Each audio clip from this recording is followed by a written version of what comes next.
Hi, I'm here to just make a video on how to beat the new Vor super boss that was added in Isleweaver.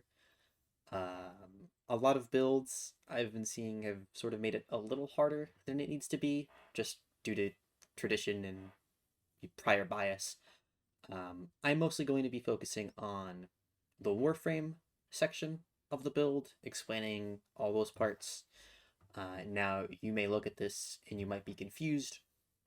You might be saying, where is my this is not my beautiful shield gating. This is not my beautiful rolling guard. Where are they? And to that I say those are actual detriments in this fight.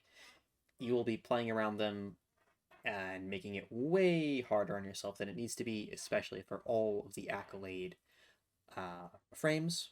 So here's what I suggest: just uh, the air damage reduction mods, Aviator, Aerodynamic, the Boreal set, those will help you just absolutely tank through everything Vor throws your way. Next is also Adaptation. Same concept. Same thing with Steel Fiber and Vitality, just more health to tank through. If you have your Umbrals leveled up, obviously use your Umbrals. I don't, because I really don't use Umbrals that much.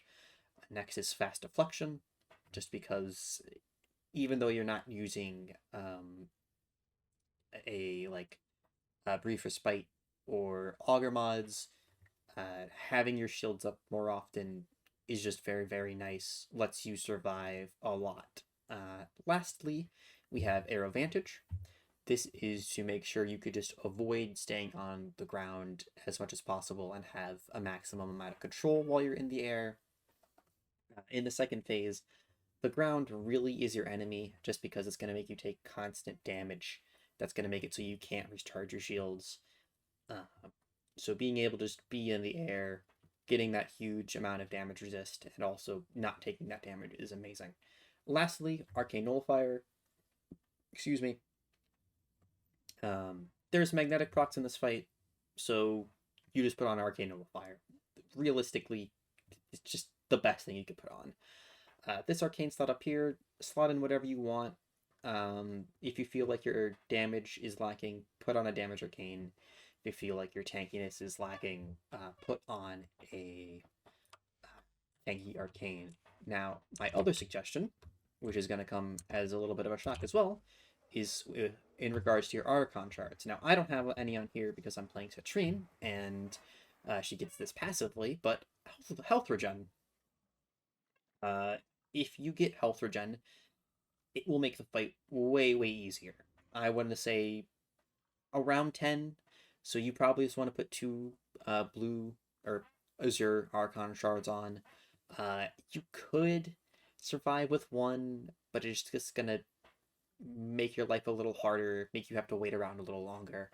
And you'll see in the fight, which is I will just sort of wait around once in a while to regen my HP before going back and confronting Vor.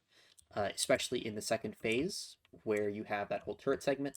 If you position yourself right, kill one of the turrets, and then just chill in the back, you can get back to full HP and do that one little chunk of health on Vor really easily. So, I'll cut to the fight now. And I'll explain sort of my opinions about the weapons afterwards, uh, just to keep it real short, real fast. Just use anything that's hit scan and stay away from on-kill effects because those aren't going to be helpful. So just stay away from like aptitude and gun condition overloads, as weird as that sounds.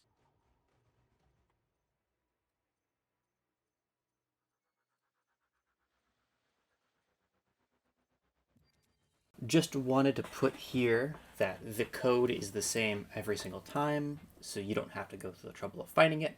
Just take a screenshot here and remember what it is. How I sort of remember it, it's from left to right. It's a DB Cooper. There's like the D and the B, the little tornado, the pen nib, the thing that looks like the A, and then the three lines.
So this is what I was talking about earlier, with sort of just stalling out to get HP back. I don't think I need to go in depth on this, but I will just say right here in the video that on Citrine, it's a good idea to just farm normal enemies to get health orbs so you can get that HP regen up. Also, very quick, the turrets do have weak points. Very just center of mass, where the bolts are coming from. You could charge Incarnon some there, so don't feel like bringing an Incarnon is going to be a problem for this phase.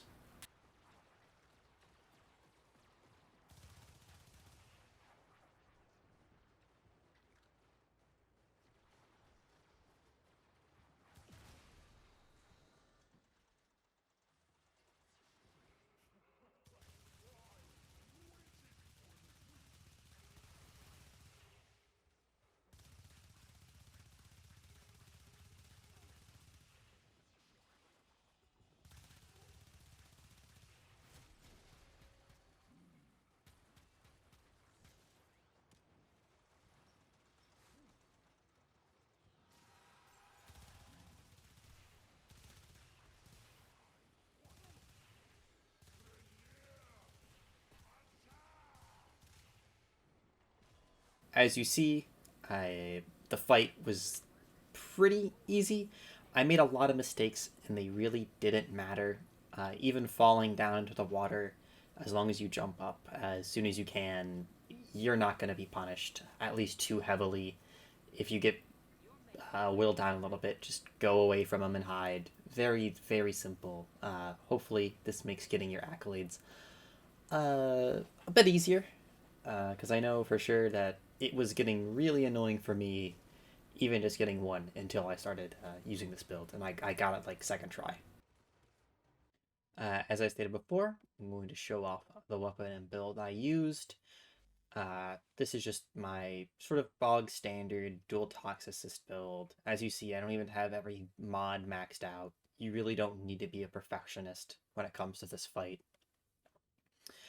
Um, Even something like galvanized diffusion, probably normal barrel diffusion is better just because it isn't reliant on kill. But you can use any weapon you like. Um, I hope this helped. The fight is pretty annoying if you don't cheese it in some way. I know there's that silenced cheese, but that's obviously a bug that's going to get fixed. This is a legitimate strat that hopefully doesn't get patched because that would kind of suck. But yeah, good luck beating that boss.